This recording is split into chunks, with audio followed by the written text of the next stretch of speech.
Hey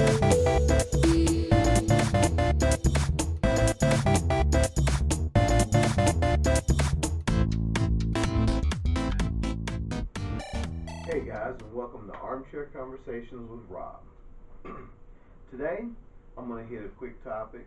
Was thinking about because I have a daughter, and I was thinking about the different types of maps, expectations, and blueprints that society being they, have about gender. And I got to thinking about this stuff because my daughter is a beautiful, wonderful girl. And already, even at age 9, I'm able to see the beginnings of gender expectations for her because she's a girl.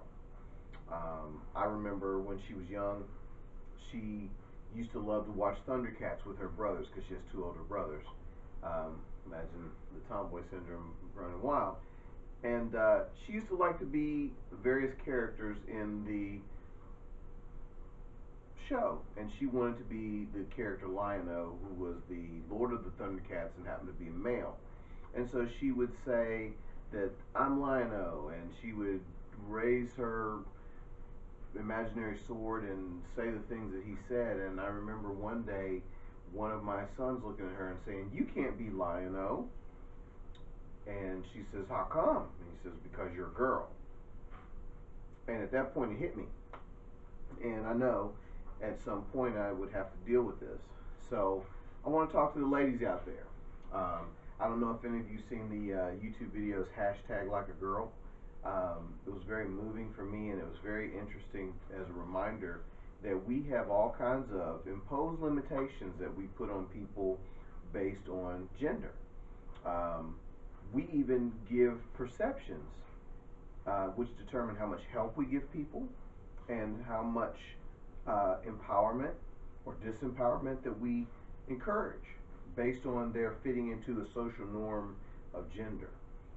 And so what I want to say today is that gender is pretty much crap. The women in America should be able to do just as much as the men if they choose to do it. The men should be able to do things that used to be typically reserved for women if they wish to do it. And they should not have to deal with the slings and arrows of gender expectations and perceptions simply because they want to do something that maybe traditionally hasn't been done. So, you know what, ladies? I admire the fact that they now have things that were typically more masculine, like MMA fighters for women. I see women in construction work and engineering and many things that stereotypically they weren't supposed to be able to do because they were a girl. In my own chosen discipline of bodybuilding and weightlifting, it was a very nice thing to see very powerful women doing amazing things, both setting records in the gym and powerlifting and also in developing their physiques to mammoth proportions and having great potential. So this is just a quick one to say that, you know, any of you that are experiencing issues with people thinking that you can't do this or that because you're male or female, you know what? Part of the reason why things unfold in society changes is because we change it. We change and challenge social norms. It doesn't mean that we should abandon everything that made this country great, but there are some social norms that have to evolve.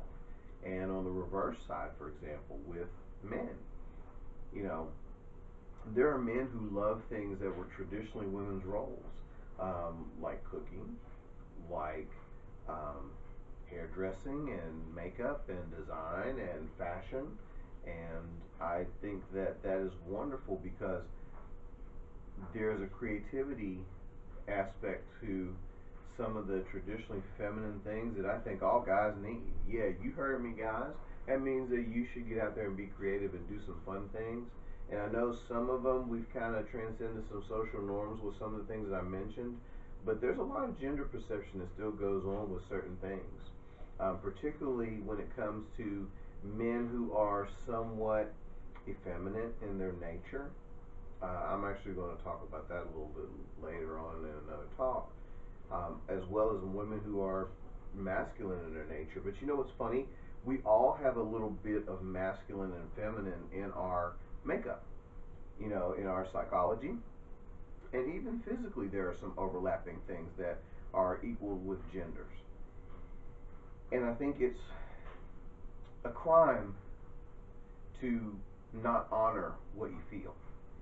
If you are a man who loves to dance and express himself and paint and basically be and do things that were typically considered feminine, by all means, you should do it. Don't be stifled, because until you become yourself and do the things that are in your heart to do, then you can't give your best gift to the world. So if you don't do the things that you need to do for you that make you feel good and let you express who you are, you're robbing all of us of several different things, including the chance to embrace your gift with you and the chance to challenge our own perceptions about what we think is appropriate or acceptable. So, for those of you girls out there that want to do things that were traditionally guy, including my daughter, who may someday want to be, God only knows. Go for it, enjoy it, have a great time with it. You men who want to be feminine and expressive and open in ways that are traditionally not male, I encourage you to go for it too. Because some of the things that you want to embrace are part of what's going to open up your very life and contribute back to the world all the things that are wonderful. So anyway, guys, I appreciate your time. Send me some feedback, send me some comments. Those of you that like it, subscribe. Those of you that don't, that's what search engines are for. You will find what you need, and they're out there. So in the meantime, thank you for sharing my armchair, and have a great day whenever and wherever you are.